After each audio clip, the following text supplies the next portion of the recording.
Hi అండి, నమస్తే. Welcome to Shailaja recipes. ఈరోజు మన రెసిపీ వచ్చేసి ఇంట్లోనే ఈజీగా తయారు చేసుకునే బాదం పొడి.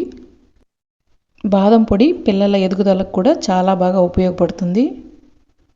పిల్లల ఆరోగ్యానికి మేలు చేసే బాదం పొడిని ఇంట్లోనే ఈజీగా ఎలా తయారు చేసుకోవాలో తయారీ విధానం చూద్దాం. బాదం పొడి తయారు చేయడానికి స్టవ్ మీద కడాయి పెట్టుకుని ఇందులో 1 కప్పు బాదం వేసుకుంటున్నాను. స్టవ్ని మీడియం ఫ్లేమ్లో పెట్టుకుని బాదంని 5 నిమిషాలు ఫ్రై చేసుకోవాలి. ఎక్కువగా ఫ్రై చేసుకోకుండా ఇలా లైట్గా బాదంని ఫ్రై చేసుకోవాలి. ఇందులో నేను 10 జీడిపప్పులు వేసుకుంటున్నాను. జీడిపప్పులను కూడా మనం లైట్గానే ఫ్రై చేసుకోవాలి. స్టవ్ని మీడియం ఫ్లేమ్లో పెట్టుకుని మాత్రమే ఫ్రై చేసుకోండి. ఇందులోనే 1/2 కప్పు పిస్తా పప్పులు వేసుకుంటున్నాను. వీటన్నిటిని ఎక్కువగా ఫ్రై చేసుకోకుండా ఇలా లైట్గా ఫ్రై చేసుకోండి. ఇలా ఫ్రై చేసుకున్న తర్వాత స్టవ్ ఆఫ్ చేసుకుని వీటిని మనం చల్లారబెట్టుకోవాలి. వేరొక ప్లేట్లోకి వేసుకుని చల్లారబెట్టుకోండి. బాదం చల్లారేలోపు ఇందులోకి షుగర్ పౌడర్ని తయారు చేసుకుందాం. 1 కప్పు బాదంకి 1/2 కప్పు షుగర్ తీసుకుంటున్నాను. షుగర్ తక్కువగా తీసుకుని బాదం ఎక్కువ తీసుకోవడం వల్ల పాలల్లో మనం 2 లేక 3 స్పూన్ల బాదం పొడి వేసుకుని మిక్స్ చేసుకోవచ్చు. మిక్సీ జార్ తీసుకుని ఇందులో మనం తీసుకున్న 1/2 కప్పు షుగర్ వేసుకుని 5-6 ఇలాచి వేసుకోండి. 1/2 స్పూన్ పసుపు వేసుకుని వీటన్నిటిని పౌడర్ చేసుకోవాలి. ఇలా షుగర్ని పౌడర్ చేసుకోవాలి.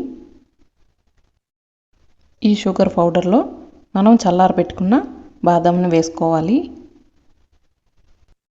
బాగా చల్లారిన తర్వాత మాత్రమే షుగర్ పౌడర్లో వేసుకుని మిక్సీ పట్టించుకోవాలి. మనం చల్లారబెట్టుకున్న ఈ బాదం మొత్తాన్ని ఈ షుగర్ పౌడర్లో వేసుకుని మిక్సీ పట్టించుకోవాలి. బాదం బాగా చల్లారిన తర్వాతనే మిక్సీ పట్టించుకుంటే బాదం పొడి ఈజీగా తయారైపోతుంది.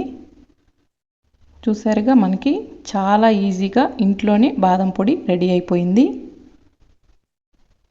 ఇలా తయారు చేసుకున్న పౌడర్ని వేరొక బౌల్లోకి వేసుకుందాం. చాలా టేస్టీగా ఉండే బాదం పొడిని ఇలా ఈజీగా తయారు చేసుకోండి. టేస్ట్ అయితే చాలా బాగుంటుంది. తక్కువ షుగర్ వేసుకోవడం వల్ల పాలల్లో ఎక్కువ బాదం పొడి వేసుకొని తీసుకోవచ్చు. పిల్లల ఎదుగుదలకు ఆరోగ్యానికి చాలా మంచి చేసే బాదం పొడిని ఇలా ఇంట్లోనే ఈజీగా తయారు చేసుకోండి. చూసారుగా, చాలా టేస్టీగా ఉండే బాదం మిల్క్ మనకి రెడీ అయిపోయింది. టేస్ట్ అయితే చాలా బాగుంటాయి. ఇలా కప్పుల్లో వేసుకొని కూడా వేడివేడిగా తాగితే చాలా బాగుంటాయి. ఇందులో బాదం పలుకులు, పిస్తా పలుకులు వేసుకుని చూసారుగా, టేస్టీగా ఉండే బాదం మిల్క్ ఇంట్లోనే ఇలా ఈజీగా తయారు చేసుకోండి. టేస్ట్ అయితే చాలా బాగుంటాయి. పిల్లలకు, పెద్దలకు ఆరోగ్యానికి ఎంతో మేలు చేసే బాదం పొడిని ఇలా ఇంట్లోనే ఈజీగా తయారు చేసుకోండి. ఇలా ఇంట్లోనే బాదం పొడి తయారు చేసుకుంటే అసలు బయట బాదం మిల్క్ కొనాల్సిన అవసరమే ఉండదు.